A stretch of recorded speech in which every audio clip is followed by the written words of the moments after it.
आपण पाहता पुढारी न्यूज. दिल्ली दरबारी कोण कारभारी आणि त्याचा निकाल आता स्पष्ट झालेला आहे. कारण भाजप 28 वर्षांनंतर सत्तेत येते आहे, पूर्ण बहुमतानं सत्तेत येते. आत्ताच्या जर का आपण कल पाहिला तर आम आदमी पार्टी 22 जागांवर, भाजप 47 जागांवर, काँग्रेस 1 जागेवर अशा प्रकारे आघाडीवर आहे. अन्य कोणत्याही छोट्या मोठ्या पक्षांना किंवा अपक्षांना दिल्लीकरांनी दाद दिलेली नाहीये.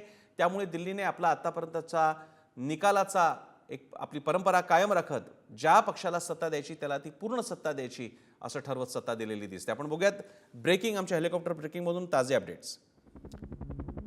दिल्लीत भाजपचं दमदार अर्धशतक होताना पाहायला मिळते. 50 जागांवर भाजप, आप 19 आणि काँग्रेसला 1 जागेवर आघाडीवर आहे. आणि यामुळे आता भाजपची सत्ता येते हे स्पष्ट झालेलं आहे. पुन्हा एकदा जो आहेत आपल्यासोबत पाहुणे आहेत, त्यांची पहिल्यांदा ओळख करून देतो. आपल्यासोबत आहेत आपण ग्राफिक्समध्ये पाहतोय कोणाला किती जागा आहेत. भाजपला 48, काँग्रेसला 1, इतर 0 आणि आम आदमी पार्टी 21 जागा. पुन्हा एकदा आपल्या पाहुण्यांकडे जाऊयात. आपण आपल्यासोबत भाजपचे पदाधिकारी बाळासाहेब फाळके सुद्धा आहेत. बाळासाहेब, आता एका अर्थानं अभिनंदन करायला हरकत नाही, तुमच्या पक्षाची सत्ता तिकडे येते आहे.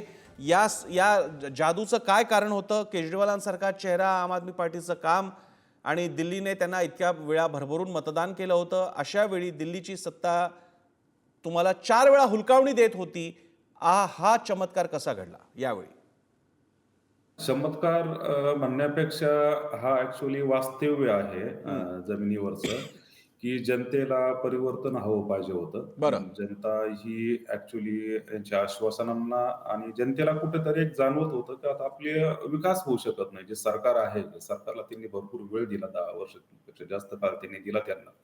कुठेतरी जनतेच्या मनामध्ये एक संभ्रम अवस्था होती का आता पुन्हा जर आपण यांना सरकार जर दिलं तर आपल्याला जे काय 10 वर्ष आहे याच्यापेक्षा दिल्ली अजून पुढे बिकट अवस्थेत जाऊ शकते. आणि याच्या पुढे एकमेव पर्याय आहे मोदीजी साहेबांनी ज्या ज्या राज्यामध्ये प्रगती करून दाखवली आणि मोदी साहेबांनी जे काय आश्वासन दिलं दिल्लीकरांना कुठेतरी विश्वास जाणवला त्याच्यामध्ये, तर दिल्ली जर आपल्याला परिवर्तन करायचं असेल, दिल्लीचं जर आपल्याला सुधारणा करायची असेल तर मोदीजींच्या हातात हात देणं याच्याशिवाय आपल्याला पर्याय नाही.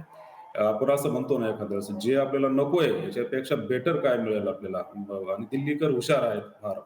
त्यांनी ते जाणवलं आणि पूर्ण सत्ता त्यांनी तळागाळापासून ठरवलं कुठेतरी बीजेपीच्या ताब्यात जर दिली तर आपल्याला परिवर्तन मिळेल. कारण की मी तुम्हाला मगाशी पण सांगितलं, ज्यांच्या ताब्यात सत्ता होती त्यांची सुरुवात आणि 10 वर्षामध्ये त्यांची जी काय वाटचाल झालेली आहे त्याच्यामध्ये कोणीही व्यक्ती असू द्या, ज्यांची भ्रष्टाचार मुक्त पासून सुरुवात झाली आणि स्वतः भ्रष्टाचाराच्या याच्यात जाऊन ते अडकलेत आणि कुठेतरी शिक्षा होऊन किंवा जे काय असेल ते जे काय कारवाई झाली त्यातून कुठेतरी लोकांना अविश्वास जाणवला का यांच्याबरोबर राहून प्रगती होण्याचे चान्सेस किंवा जे काही झालेली 10 वर्षामध्ये एकमेव पर्याय आहे का बीजेपी मुळे आपल्याला होऊ शकतं. आणि जनतेला हे जे काय आहे आश्वासनं दिलेले त्याच्यात कुठेतरी दिल्लीकरांना थोड्या दिवसामध्ये परिवर्तन झालेलं आणि जो काही विश्वास ठेवलाय तो सार्थ होणार याच्याबद्दल काही दुमत नाही. मी आता धनंजय यांच्याकडे येतो, धनंजय शिंदे यांच्याकडे, त्यानंतर गोपाळ तिवरे आणि मग स्टुडिओमध्ये मी माइंडकरांकडे येईन. धनंजय शिंदेजी, तुमच्या आतापर्यंतच्या कारकिर्दीला म्हणजे आपच्या कारकिर्दीला पहिला ब्रेक लागलेला आहे. याचे पडसाद परिणाम तुम्ही कसे पाहता? तुम्हाला आता पक्षामधली एक ऊर्जितावस्था आणावी लागेल. केजरीवालांचं काय होणार? कसा पाहताय हा पराभव तुम्ही? जेव्हा आपण संघर्षमय राजकारण करत असतो आणि आम आदमी पक्ष ज्याचा जन्मच संघर्षातनं झालेला आहे, तर त्यावेळेस चढ उतार हे होतच असतात. आणि त्या प्रत्येक चढामागे किंवा उतारामागे एक व्यक्ती म्हणून, कार्यकर्ता म्हणून, पदाधिकारी म्हणून किंवा संघटना म्हणून शिकण्याची एक खूप मोठी संधी असते.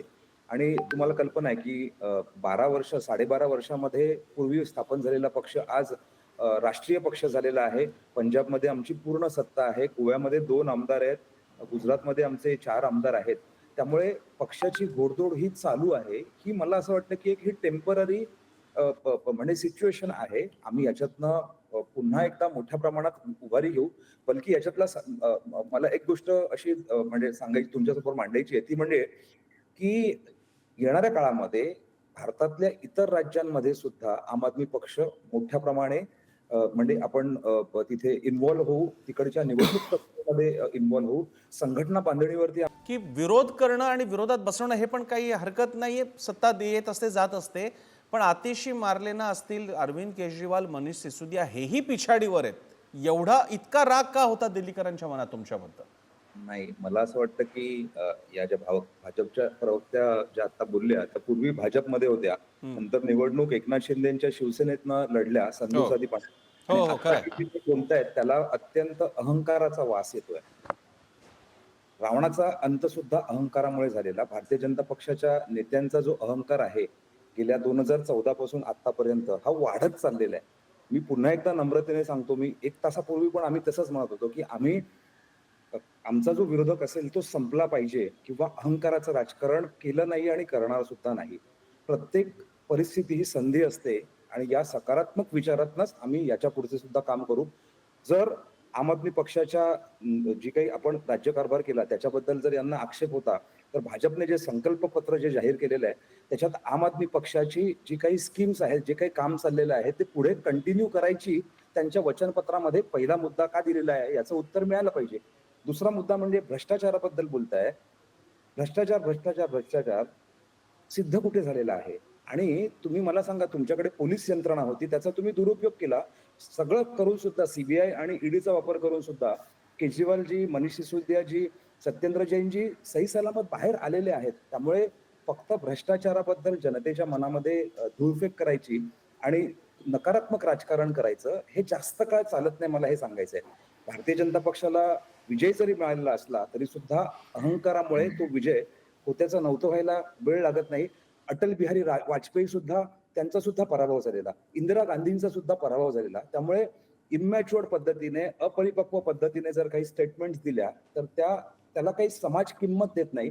भारतीय जनता पक्षाने असं हुरळून जाऊ नये, कारण हर्षवायू होऊ शकतो याचा इतिहास सुद्धा या भारतामध्ये आहे, इतर राज्यांमध्ये सुद्धा आहे.